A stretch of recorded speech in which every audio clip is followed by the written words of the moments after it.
మెజార్టీకే రాజ్యాధికారం కార్యక్రమానికి తిరిగి స్వాగతం.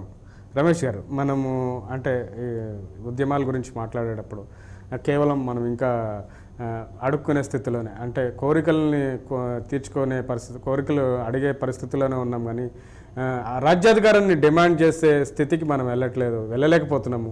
అంటే రాజ్యాధికారం అనేది మన చేతిలో ఉంటే ఈ అడుక్కునే పరిస్థితి నుంచి మనం బయటికి రావచ్చు కదా అనేది మీరు చెప్తున్నారు, వాస్తవం అండి.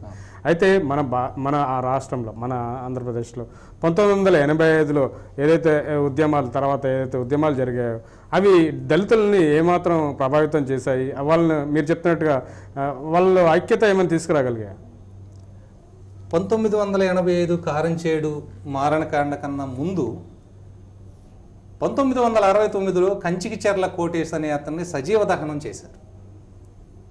సజీవ దహనం చేసినప్పుడు అతను మండుతున్న కాలుతున్న ఒంటితోనే పోలీస్ స్టేషన్ దగ్గరకు వచ్చి, కంచికిచెర్ల పోలీస్ స్టేషన్ దగ్గరకు వచ్చి అతను డైరెక్ట్గా ఫలానా వాళ్ళు నన్ను కాల్చి చంపారు అని చెప్పి అక్కడ పడిపోతే అక్కడ నుంచి విజయవాడ గవర్నమెంట్ హాస్పిటల్కి తీసుకెళ్ళి గవర్నమెంట్ హాస్పిటల్లో 3 రోజుల తర్వాత అతను చనిపోయాడు. ఈ చనిపోయిన పరిస్థితి ఇక్కడున్న అగ్రకుల పాలకులు ఎవరో పట్టించుకునే పరిస్థితుల్లో పరిటాలలో ఒక మాస్టారు, ఆయన పేరు జాన్ గారు, ఆయన అమ్నెస్టీ ఇంటర్నేషనల్ వాళ్ళకి ఈయన ఫోటో తీసి పంపించాడు అమెరికాకి. వాళ్ళు దాన్ని హెడ్లైన్లో అదే రోజున నిగ్రో అనే ఒక వ్యక్తిని కాల్చి చంపిన ఫోటోని, ఇక్కడ కంచికిచెర్ల కోటేశ్ ఫోటోని రెండింటిని పేపర్లో వేసి మొత్తం న్యూస్ అనేది ఇంటర్నేషనల్ స్థాయిలో పంపించింది, బ్యానర్ ఐటమ్గా వచ్చింది. అప్పుడు ఇక్కడున్న పాలకులకి అమ్నెస్టీ ఇంటర్నేషనల్ గుర్తు చేసేంత వరకు కూడా ఇక్కడున్న దళితుల పరిస్థితి అర్థం కాకుండా ఉంది. ఆ సందర్భంలోనే బాబు జగజ్జీవన్ రావు గారు మొట్టమొదటిసారిగా పార్లమెంట్లో ధర్నా చేసి కంచికిచెర్ల కోటేశ్కి న్యాయం చేయాలని డిమాండ్ చేశారు. అదే డిమాండ్ని ప్రభుత్వం స్వీకరించి కంచికిచెర్లకి బాబు జగజ్జీవన్ రావు గారిని పంపించారు. ఆయన పరిటాలు వచ్చి కంచికిచెర్ల కోటేశ్ కుటుంబాన్ని సందర్శించి 3 రోజులు ఇక్కడే ఉండి ఇక్కడున్న అడ్మినిస్ట్రేషన్ మొత్తాన్ని కదిలిచ్చి వాళ్ళకి న్యాయం జరిగే విధంగా, అంటే కేసు ఫైల్ చేయించడం, అరెస్ట్ చేయించడం, తర్వాత న్యాయం కోసం వీళ్ళు అడగకముందే ఇతనికి నష్టపరిహారం కూడా ఇవ్వటం. కంచికిచెర్ల కోటేశ్కి ఆ రోజున 5 ఎకరాల పొలం నేషనల్ హైవే పక్కన, ఆ రోజున నేషనల్ హైవే అంత పెద్దగా లేదు, 5 ఎకరాల పొలం కూడా బాబు జగజ్జీవన్ రావు గారు దగ్గరుండి ఇల్లు కట్టించి 5 ఎకరాల పొలం కూడా ఇప్పించాడు. ఇప్పుడు ఆ 5 ఎకరాల పొలం అన్యాక్రాంతమైంది. దీని మీద దళిత ఉద్యమ నాయకులుగా మేమందరం కలెక్టర్ గారిని రిప్రజెంట్ చేశాం, సబ్ కలెక్టర్ గారిని రిప్రజెంట్ చేశాం, చివరికి ఎంఆర్ఓ గారిని మేము రిప్రజెంట్ చేశాం. ఈ రోజుకి ఆ కాగితం బొట్ట దాఖలు చేశారు తప్ప ఇంత ఇన్ఫర్మేషన్ కూడా, ఇంత భూమి కూడా కోటేశ్కి అప్పచెప్పలేదు. అంటే నష్టపరిహారాల కోసం చేసే ఉద్యమాలు, డిమాండ్గా చేసే ఉద్యమాలకి తేడా. ఇప్పుడు మనం చేస్తున్న ఉద్యమాలన్నీ నష్టపరిహారం ఉద్యమాలే, డిమాండ్ ఉన్న ఉద్యమాలు కాదు. డిమాండ్ ఉన్న ఉద్యమం ఎప్పుడు వస్తుంది? కంచికిచెర్ల కోటేశ్ దగ్గర నుంచి చుండూరుకు వచ్చేసరికి డిమాండ్గా వచ్చింది. డిమాండ్ ఎంత డిమాండ్ వచ్చిందో మనందరం చూసాం. ఓకే అండి, దాని గురించి మాట్లాడే ముందు మీతో మాట్లాడడానికి హైదరాబాద్ నుంచి శ్రవణ్ కుమార్ లైన్లో ఉన్నారండి. శ్రవణ్ గారు నమస్తే అండి. శ్రీనివాస్ బహదూర్ గారు నాగర్ కర్నూలు నుంచి, చెప్పండి సార్. సార్ అయితే ఇప్పుడు ఏదైతే అంబేద్కర్ గారు 10 రిజర్వేషన్ కల్పించి చెప్పండి, దళితులు ఉద్యోగాల్లో వచ్చి తర్వాత ఆర్థికంగా బలపడిన తర్వాత pay back to the society అనే కాన్సెప్ట్ తోని, ఆయన ఆలోచన విధానంతో మనకు రిజర్వేషన్లు కల్పించిండు కదా. మరి వీళ్ళంతా ఏదైతే pay back to the society అనే దాన్ని మర్చిపోయి వీళ్ళు చదువుకున్న వాళ్ళంతా క్రైస్తవులుగా మారి చర్చిలకు వెళ్ళి, మరి హిందువులు అనేటువంటి కొంతమంది దీంట్లో ఎస్సీలు ఉన్న వాళ్ళే తిరుపతి వెళ్ళి, అంటే వివిధ మతాలకు అంకితం అయిపోయి దేవుడు మాకు ఉద్యోగాలు ఇచ్చిండు అని వాళ్లకు దశమభాగాలు, వాళ్లకు డబ్బులు ఇచ్చి వీళ్లకు రిజర్వేషన్ ద్వారా వచ్చిన ఉద్యోగాలు, రిజర్వేషన్ ఎందుకు వచ్చిందో అది తెలుసుకోకుండా వీళ్ళు రాంగ్ ట్రాక్ లో వెళ్ళి ఈ మతాల వెంబడి వెళ్ళిపోవడం ద్వారా కూడా చాలా నష్టం జరుగుతుంది అనేది కూడా గమనించాలి ఒకటి. తర్వాత వీళ్ళంతా కూడా కేవలం కళాకారులు ఉన్న వీళ్ళు దళితులు ఉద్యమకారులు కానీ వీళ్ళు కూడా వీళ్ళ స్వార్థ ప్రయోజనాల కొరకు వీళ్ళు కళను కూడా అగ్రవర్ణాలకు కాళ్ళకార పెట్టి వీళ్ళు సంతోషపడుతున్నారు. ఈ ఉద్యమకారులేమో చిన్న చిన్న రాయితీల కొరకు, పేరు కొరకు, నాయకత్వం నా పేరు వస్తుందా పేపర్లా, లేకపోతే మీడియాలో వస్తుందా రాదా, లేకపోతే ఈ ప్రాంతంలో నేను గొప్పగా దళిత నాయకులు అనిపించుకోనికనే మరీ నికృష్టంగా వీళ్ళంతా రాజ్యాధికారం అనే ముఖ్యమైన ఉద్దేశాన్ని వదిలి వీళ్ళు మరి ఈ ప్రవర్తించడానికి కారణం ఏందో మరి అన్న చెప్పాలని చెప్పి నేను కోరుకుంటున్నాను. Okay okay, thank you Srinivas Bahadur గారు. అలాగే మనతో మాట్లాడడానికి శ్రావణ్ గారు లైన్లో ఉన్నారండి. శ్రావణ్ గారు, శ్రావణ్ గారు నమస్కారం అండి. రమేష్ గారికి ఒక చిన్న ప్రశ్న అండి. మాట్లాడండి సార్. నమస్కారం అండి. నాకు చాలా సందర్భాలలో నేను దీన్ని ఇంట్రెస్ట్ గా చర్చిస్తున్నా సార్. చెప్పండి మీ ప్రశ్న. ఎస్సీ ఎస్టీలు బీసీ మైనార్టీలు అందరూ కలిసి మనం రాజ్యాధికారం కోసం ప్రయత్నం చేయాలని మీరు చెప్తుంటారు. కానీ ఎస్టీలకు ఎప్పుడు ప్రభుత్వాల మీద కానీ అగ్రవర్ణాల మీద కానీ వాళ్ళకి ఎప్పుడు కంప్లైంట్ లేదు సార్. ఓన్లీ కంప్లైంట్ ఎస్టీల నుంచే సార్. మీరు బాగా అర్థం చేయండి. మళ్ళీ ఇప్పుడు ఏ దేశంలో అయినా ఏ సమాజంలో అయినా మనకు వివక్ష తెలియకుండా చట్టాలు చేస్తారు. కానీ ఒక వ్యక్తిగతంగా అభివృద్ధి సాధించేది అతని కష్టంతోనే సాధించాలి కదా సార్. ఇప్పుడు మనకు వివక్ష చూపించకుండా చట్టాలు చేశారు మున్సిపల్. ఇంకా తర్వాత మిగిలింది మన సమాజం యొక్క కష్టం, మన వ్యక్తుల యొక్క కష్టమే మనం ముందుకు తీసుకెళ్తుంది కదా సార్. ఎందుకు ఈ కంప్లైంట్స్ ప్రతిదీ అంటే మనకి ఏదో రావట్లేదు, ఇంకా ఏదో రావట్లేదు, వాళ్ళు ఏదో ఆపుతున్నారు అనే కంప్లైంట్ ఎక్కువ వినిపిస్తుంటారు సార్. ఏదైతే దళితవాదం ఉందో దాంట్లో ఎప్పుడూ ప్రభుత్వంలో కానీ అగ్రవర్ణాల మీద కానీ వాళ్ళు ఆప్షన్ లేదు. ఎవరు ఆపట్లేదు సార్. ఎవరు ఆపుతారు? ఎందుకు ఆపుతారు సార్ చెప్పండి. ఓకే, థ్యాంక్ యూ శ్రవణ్ గారు. శ్రీనివాస్ బహదూర్ గారు ఏదైతే మాట్లాడారు చాలా మంచి అభిప్రాయాన్ని వ్యక్తం చేశారు. ఉద్యోగస్తులము వేరే ట్రాక్లో రాంగ్ ట్రాక్లో వెళ్తున్నారు, అదేవిధంగా కళాకారులు కూడా అగ్రవర్ణాలకు తొత్తులుగా మారుతున్నారు అనేది ఒకటి. అలాగే ఉద్యమకారులు కూడా మీరు చెప్పినట్టుగా చిన్న కోరికలు, చిన్న డిమాండ్స్, చిన్న వాటి కోసమే ఫైట్ చేస్తున్నారు తప్ప రాజ్యాధికారం అనే ఒక పెద్ద గోల్ గురించి వీళ్ళెందుకు ఐక్యం కాలేకపోతున్నారు అనేది శ్రీనివాస్ గారి మాటల్లో. రాజ్యాధికారం అనేది ఇప్పటి వరకు దళిత సంఘాలకు కానీ ఉద్యోగస్తులకు కానీ లేదా ఉద్యమ నాయకులకు కానీ చాలా దూరంగా ఉంది. కారణం ఏంటంటే కారంచేడు, నీరుకొండ, చుండూరు ఈ ఉద్యమాల ప్రభావం కేవలం ఆ సంఘటనల ఆధారంగా ఆ నష్టపరిహారాల కోసమే పనిచేసడం జరిగింది, లేదా న్యాయం జరగటం కోసం. ఇప్పుడు చుండూరు ఉద్యమాన్ని ఢిల్లీ స్థాయిలోకి తీసుకెళ్లిన దళిత ఉద్యమ నాయకులదే, దళిత ఉద్యమకారులదే. ఢిల్లీ తీసుకెళ్లిన తర్వాతే మనకి ఇక్కడ నేషనల్ వైడ్గా ఒక యూనిఫామ్ వచ్చింది. అంటే ఉద్యమం అనేది ఎప్పుడూ కూడా కళంకితంగా లేదు. ఉద్యమకారులు తమ సొంత ఏజెండాలతో పనిచేయచ్చు, ఉద్యమకారులు తమ అభిప్రాయాలని సమాజం మీద రుద్దొచ్చు. కానీ ఉద్యమం ఎప్పుడు స్వచ్ఛంగానే ఉంది. ఈ రోజుకి స్వచ్ఛమైన ఉద్యమం ఏదన్నా ఉందంటే దళిత ఉద్యమం. దళిత ఉద్యమాన్ని మించి ఇంతవరకు ఏ ఉద్యమం లేదు. ఇప్పుడు నడుస్తున్న ఉద్యమాలన్నీ దళిత ఉద్యమం కన్నా చాలా చిన్నవనే అభిప్రాయం. రెండోది, ఎస్సీ ఎస్టీ ఎంప్లాయీస్ అనేవాళ్ళు రిజర్వేషన్ తీసుకోవటం, ఆ రిజర్వేషన్ అనుభవించటం, దాని ప్రతిఫలాన్ని తిరిగి సమాజానికి ఇవ్వటం అనేది వాళ్ళ మీద ఉండ, ఆ భుజస్కంధాల మీద ఉండ బాధ్యత. అది వాళ్ళకు రియలైజ్ అవ్వాలి. నేను ఎక్కడి నుంచి వచ్చాను, ఏ స్థాయిలో వచ్చాను. చాలామంది చెప్తున్నారు ఉద్యోగస్తులందరూ, నేను జొన్నకూడి తినొచ్చాను, హాస్టల్లో తినొచ్చాను, ఇదే చదువుకున్న హాస్టల్ నుంచి వచ్చిన ఐఏఎస్ ఆఫీసర్ కూడా ఇవాళ అదే హాస్టల్లో ముక్కు పురుగులున్న అన్నం తింటున్నాడు. ఆ ఐఏఎస్ ఆఫీసర్కి తెలియదా? నువ్వు ఆ రోజు ముక్కు పురుగుల అన్నం తిన్నావు, ఈ రోజుకి ముక్కు పురుగు అన్నమే తింటున్నాడు. అక్కడ కూరలు లేవు, అక్కడ ఆ పిల్లోడికి వైద్య సదుపాయాలు లేవు, కనీసం మూత్రశాలలు లేవు, స్నానం చేయడానికి గదులు. ఈ గర్ల్స్ హాస్టల్లో చూసామండి మేము, చాలా మండలాలు గ్రామాల్లో తిరిగి చూసాం. గర్ల్స్ హాస్టల్లో అయితే మైలవరం ఒక హాస్టల్కి వెళ్ళాం. అక్కడ ఉన్న స్ట్రెంత్ 120 మంది. ఈ 120 మంది మహిళలు అంటే 6వ తరగతి నుంచి 10th వరకు ఉన్న ఆడపిల్లలకి 5 స్నానం గదులు ఉన్నాయి. పొద్దున్న 7ంటికి లెగుస్తారు, మళ్ళీ 8:30 కల్లా స్కూల్కి వెళ్ళడానికి 120 మంది 5 స్నానాలు చేయాలి. వీళ్ళు ఎంతమంది చేయాలా? ముగ్గురు చేయాలి. బట్టలు లేక ఎట్లా చేయాలనేది అక్కడున్న అడ్మినిస్ట్రేషన్ చూడాలి. మేము వెళ్ళి అడిగితే పిల్లలు అడ్జస్ట్ అవుతున్నారండి, బ్రహ్మాండంగా ఉన్నారండి. అంటే చదువుకున్న ఉద్యోగస్తుల బాధ్యత అనేది వాళ్ళు మర్చిపోయినంత కాలం. Pay back to society. Babasaheb Ambedkar గారు బతికున్నప్పుడే చెప్పాడు, నేను నా రిజర్వేషన్, నా శక్తియుక్తుల్ని, రిజర్వేషన్ ఫలాల్ని అందించడం ద్వారా నా సమాజానికి మేలు చేస్తారని నేను భావించాను. కానీ వీళ్ళు కట్టు బానిసలుగా తయారయ్యారని ఆయన బతికున్నప్పుడే ఆయనకు అర్థమైంది. ఈ రోజు మనకు అర్థం కాకపోవడంలో చాలా విచిత్రమేం లేదు. ఈ రోజున రియలైజ్ అవ్వాల్సిన వాళ్ళు ఎందుకు రియలైజ్ అవ్వాలి అనేది వాళ్ళు చూడాలి. మనం అడగాలి. మేము చాలామంది ఉద్యమకారులుగా ఉద్యోగస్తుల దగ్గరికి వెళ్తున్నాం, అయ్యా మేము ధర్నా చేస్తాం, మాకు ఏదన్నా ఇవ్వండి అంటే మేము ఎందుకు ఇవ్వాలి, మీకు మాకు సంబంధం ఏంటి, మీకు ఇస్తే మాకు ఏమన్నా ఇద్దేమో, మేమేమో లేదా మేము చెయ్యం, మొహమాటం లేకుండా చెప్పిన వాళ్ళు ఉన్నారు. నేను ఒక చిన్న ఎగ్జాంపుల్ చెప్తానన్న.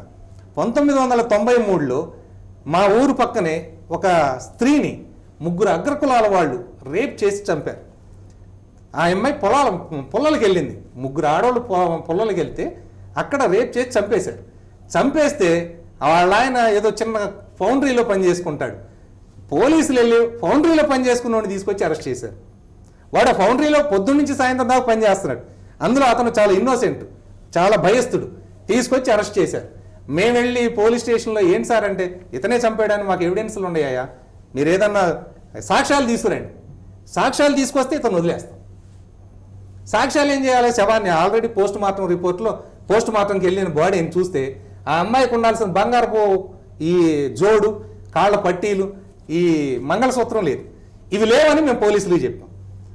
అప్పుడు కూడా పోలీసులు మీరు ఎక్కడ ఉన్నాయో ఎతుక్కొని తీసుకురండి, ఎక్కడన్నా ఉంటే చెప్పండి, మేము ఇన్వెస్టిగేషన్ చేస్తామన్నారు. మేము విజయవాడ వెళ్ళి ఎంక్వైరీ చేసి ఫలానా షాపులో ఈ వస్తువులు ఉండి అని చెప్తే కానీ పోలీసులు వెళ్ళలేదు. అప్పుడు వీళ్ళ ఆయన వదిలేసి వాళ్ళని అరెస్ట్ చేశారు, దానికి కూడా మేము రోడ్లు ఎక్కాం.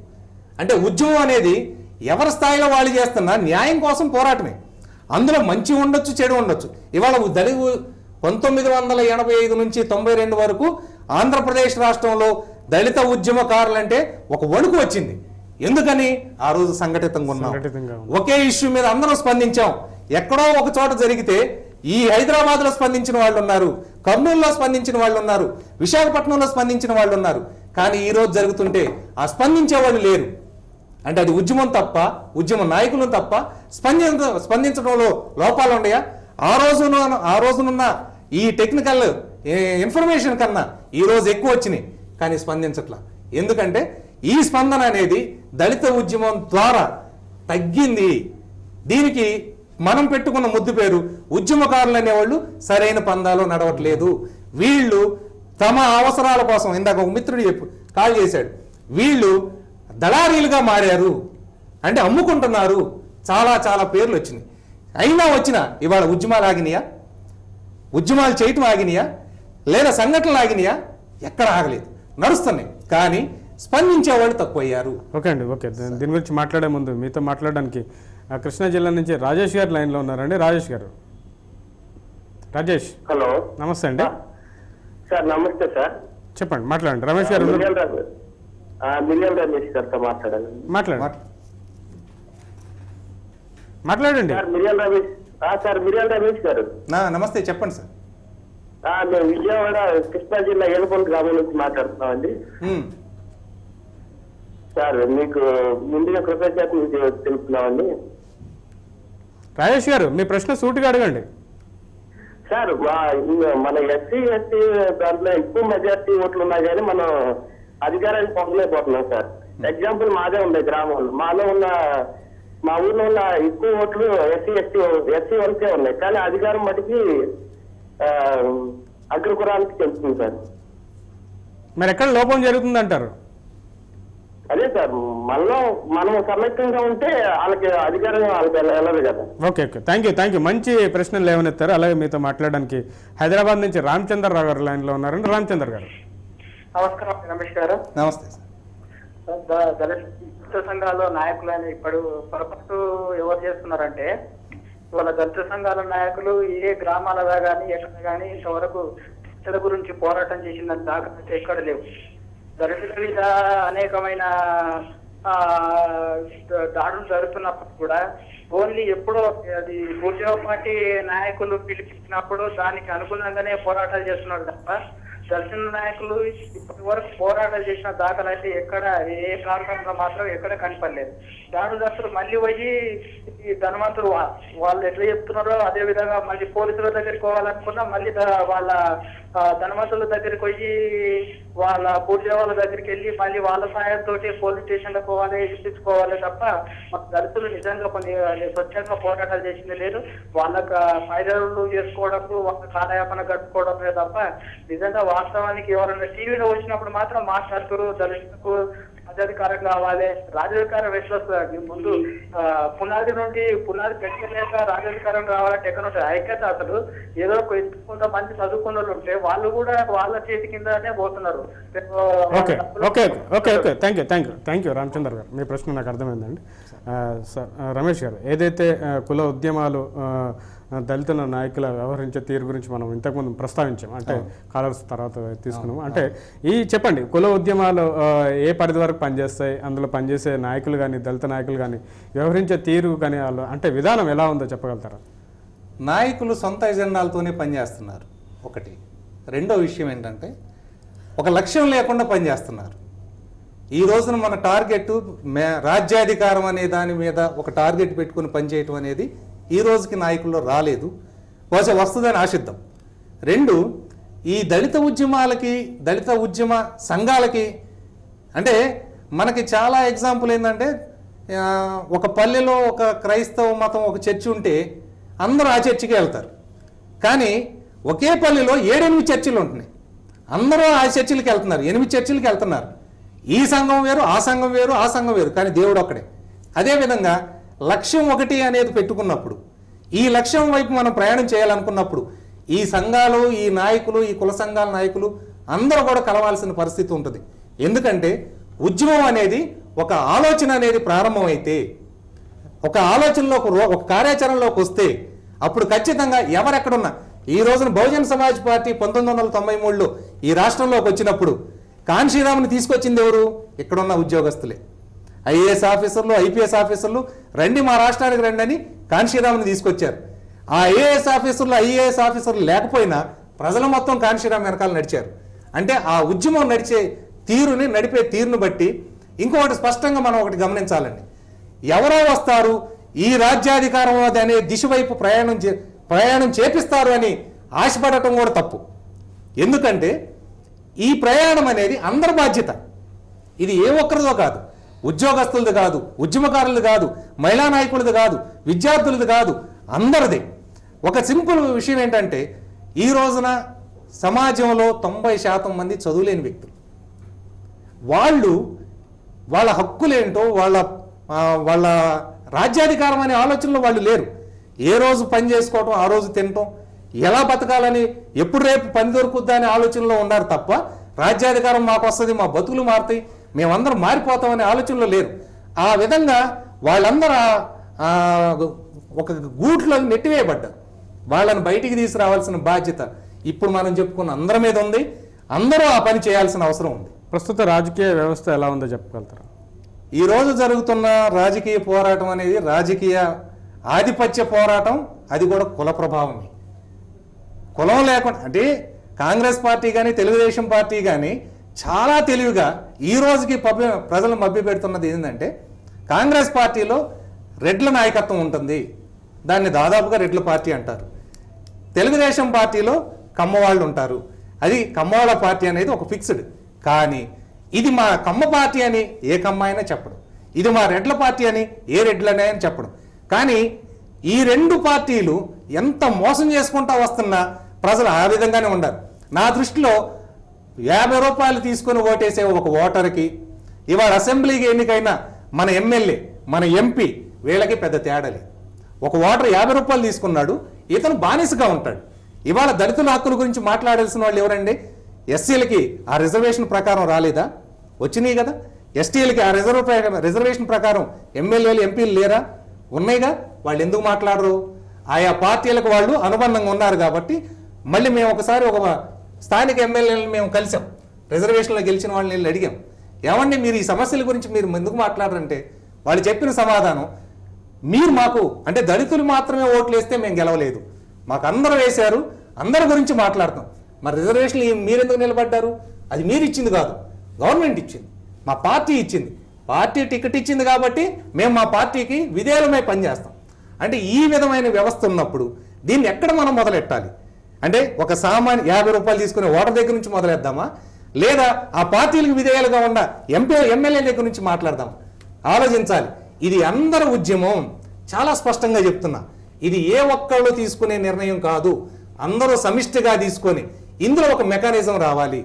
ఎవరు ఎక్కడ ఫిట్ అవుతారు, ఎవరు ఎక్కడ పనిచేస్తారు, ఈ మెకానిజంలో రాజ్యాధికారం కోసం రావడం కోసం అందరం ఎక్కడ ఏ పని చేస్తే రాజ్యాధికారం రమేష్ వస్తుంది. గారు ఏదైతే 1,00,000 మంది 1,00,000 పనులు చేయాల్సిన అవసరం ఉందని మీరు చెప్తున్నారు, అయితే ఇలాంటి వ్యవస్థ మన దగ్గర ఉందా? ఉంటే ఒకవేళ ఎందుకు పని చేయలేకపోతుంది? అంటే లోపాలు ఎక్కడ ఉన్నాయో మనం మాట్లాడాలి. నాకు నేను ఈ ఉద్యమంలోకి వచ్చి ఇప్పటికి 23 సంవత్సరాలు. 23 సంవత్సరాల కాలంలో నా అనుభవం నాకు నేర్పింది ఏంటంటే, వ్యక్తి చుట్టూ సమాజం ఎప్పుడు తిరగదు, సమాజం చుట్టే వ్యక్తి తిరుగుతాడు. ఇందాక ఒక కాలర్ కూడా మనకి చేశాడు. అవును, సమాజం చుట్టూ వ్యక్తి తిరగాలి తప్ప వ్యక్తి చుట్టూ సమాజం తిరగదు. ఈ రోజున పెద్ద పెద్ద స్థాయిలో ఉన్న దళిత నాయకులు అనుకున్న వాళ్ళందరూ ఎక్కడున్నారు ఈ రోజున? అంటే మా పిల్లలకు తెలియదు, ఆ పెద్ద నాయకులు మా పిల్లలకు తెలియదు, ఇంకో తరానికి అసలు తెలియదు. అంటే ఒక ఇవాళ అంబేద్కర్ని ఎందుకు గుర్తుపెట్టుకున్నాం? ఆయన అన్ని స్థాయిల్లోనూ అన్ని రంగాల్లోనూ మొత్తం ఈ దేశంలో ఏ మనిషికి ఏ హక్కులు కావాలో అవన్నీ సాధించి పెట్టాడు. కాబట్టి ఈ రోజుకి ఇంకొంతకాలం పోతే బాబాసాహెబ్ అంబేద్కర్ని దేవుడని కూడా మనం గుళ్ళు కట్టిన ఆశ్చర్యం లేదు. అంటే ఇక్కడ తేడా ఏముందంటే, అంబేద్కర్ చేసిన ఉద్యమాన్ని మనం నడపాలి. ఈ అంబేద్కర్ చేసిన ఉద్యమానికి సరైన వారసత్వం అనేది మనం ఎక్కడుంటాం అనేది ఒకటి స్పష్టంగా తెలుసుకోవాల్సిన అవసరం ఉంది. అంటే రమేష్ గారు, ప్రస్తుతం ఇప్పుడున్న రాజకీయ పరిస్థితుల్లో ఈ మెజారిటీ ప్రజలు, మనం మాట్లాడే ఉద్యమ నాయకులు కానీ, కళాకారులు కానీ, ఉద్యోగస్తులు కానీ, విద్యార్థి నాయకులు కానీ, వీళ్ళందరూ కూడా ఎటువంటి ప్రణాళికతో ఒక మెకానిజంతో వెళ్ళే అవకాశం ఉందంటారా? అంటే ఒక పాజిటివ్నెస్ పెంచే అవకాశం ఉందంటారా? ఒకటి సార్, కారంచేడు సంఘటన జరిగినప్పుడు ఏ ఒక్క వ్యక్తిని కారంచేడులో ఉన్న ఆ బాధితులు పిలవలేదు, స్పందించి అక్కడికి వెళ్ళి ఆ ఉద్యమంలో భాగస్వామ్యం లేదు. అంటే ఇక్కడ స్పందించడం అనేది ఉండాలి. స్పందన లేనప్పుడు మనం ఎన్ని ప్రయత్నాలు చేసినా ఉపయోగం లేదు. ఇక్కడ మనకు కావాల్సిన అసలు మెజారిటీకి రాజ్యాధికారం కావాలనే వాళ్ళు ఎవరు? వాళ్ళు ఏం పని చేస్తారు, ఎక్కడుంటారు, ఏం చేస్తారు? ఇది ఒక సంస్థాగత నిర్మాణంగా రావాల్సిందే తప్ప ఏదో ఒక వ్యక్తి లేదా ఒక వ్యక్తి వచ్చి పిలుపు ఇవ్వగానే వచ్చే పరిస్థితి లేదు. ఆ పిలుపు కాన్షీరామ్ గారు ఆల్రెడీ ఇచ్చాడు. కాన్షీరామ్ గారు వెంట నడిచింది ఎంతమంది? కేవలం 2% మంది. అంటే 83% మంది కాన్షీరామ్ గారు వెంట నడవల. అంటే ఆ 85% నడిపించగలిగే పరిస్థితి, వాతావరణం వచ్చినప్పుడు నాయకుడు ఆటోమేటిక్గా ప్రజల్లోంచి పుడతాడు. అప్పుడే ఆ నాయకుడు వచ్చిన పిలుపుని ఈ ప్రజలు స్పందించినప్పుడే మనకు రాజ్యాధికారం అనేది స్పష్టంగా మనం ఆహ్వానించదగ్గ పరిణామం అని ప్రతి ఒక్కరూ రియలైజ్ అయ్యి ఇందులోకి భాగస్వామ్యులు అవుతారు. ఓకే రమేష్ గారు, మీకున్న అనుభవంతో చెప్పండి, ఏదైతే ఈ కార్యక్రమం మేము నిర్వహిస్తున్నామో మెజార్టీకే రాజ్యాధికారం అనేది, ఈ మెజార్టీ ప్రజలకు రాజ్యాధికారం వస్తే వాళ్ళ సమస్యలు పరిష్కారం అవుతాయనే ఒక ఉద్దేశంతో ఏర్పాటు చేసిన కార్యక్రమం. అంటే రాజ్యాధికారం రాకపోవడానికి కారణాలు కూడా ఏంటో అనేది మేము డిస్కస్ చేసే కార్యక్రమం. అయితే చివరిగా చెప్పండి, మనకు సమయం అయిపోయింది, మెజార్టీగా రాజ్యాధికారం అనేది అసలు వస్తుందా? వస్తే ఎలా వస్తుందో మీరు చెప్పాలి. మెజారిటీకి రాజ్యాధికారం అనేది మన భారతదేశంలో ఎన్నికల ప్రక్రియ ద్వారా వస్తుంది. ఎన్నికల ప్రక్రియ ఓట్లు ఎవరి దగ్గర ఉన్నాయి? మన దగ్గరే ఉన్నాయి.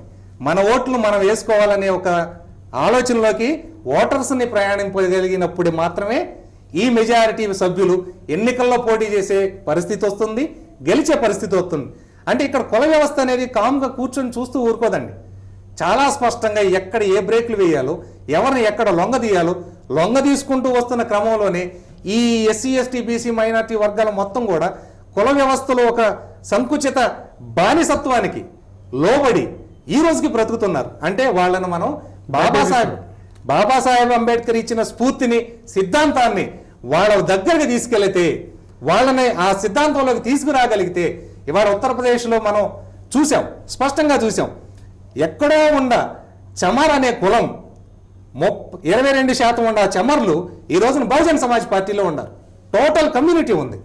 ఈ కమ్యూనిటీ టోటల్ బహుజన్ సమాజ్ పార్టీలోకి ఎప్పుడైతే వచ్చిందో మొత్తం అన్ని చిన్న కులాలన్నీ ఈ బలవంతమైన కులం దగ్గరికి వచ్చి మెజారిటీగా ఈ కులాన్ని ఎంపుకొని వీళ్ళు కూడా ఎమ్మెల్యేలు ఎంపీలుగా అయ్యి మనకి ఉత్తరప్రదేశ్లో బ్రాహ్మణాధిపత్యం ఈ దేశానికి ప్రధానమంత్రులు పంపించిన రాష్ట్రం అది. ఆ రాష్ట్రంలో అదే బ్రాహ్మణులు బహుజన్ సమాజ్ పార్టీలోకి వచ్చి ఈ రోజున 38 మంది ఎమ్మెల్యేలు. అంటే కులం అనేది కాలంతో అంబేద్కర్ సిద్ధాంతంతో నెట్టివేయబడవచ్చు. కులం అనే ఒక గొడ్డలి, అంటే కులాన్ని నిర్మూలించడానికి బాబాసాహెబ్ అంబేద్కర్ అనే ఒక గొడ్డలి పైన నరుగుతుంది, కింద నరుగుతుంది. అంటే కింద కుల వ్యవస్థని నరుగుతుంది, పైన ఉన్న అగ్రకుల అహంభావాన్ని నరుగుతుంది. ఈ వ్యవస్థలో బాబాసాహెబ్ అంబేద్కర్ స్ఫూర్తి, ఆయన సిద్ధాంతమే ఒక ప్రధానమైన ఎజెండాగా మనం తీసుకెళ్ళగలిగినప్పుడే ఈ మెజారిటీకి రాజ్యాధికారం వస్తుందనేది నా భావన. ఓకే థ్యాంక్ యూ రమేష్ గారు. మీరు మా స్టూడియోకి వచ్చి మీ అభిప్రాయాలు మాతో పంచుకున్నందుకు మీకు ధన్యవాదాలు తెలుపుతున్నాను. ఇది ఈనాటి మెజారిటీకే రాజ్యాధికారం కార్యక్రమం. రేపు జరిగే కార్యక్రమంలో మరో గెస్ట్తో మళ్ళీ కలుద్దాం. చూస్తూనే ఉండండి TV1.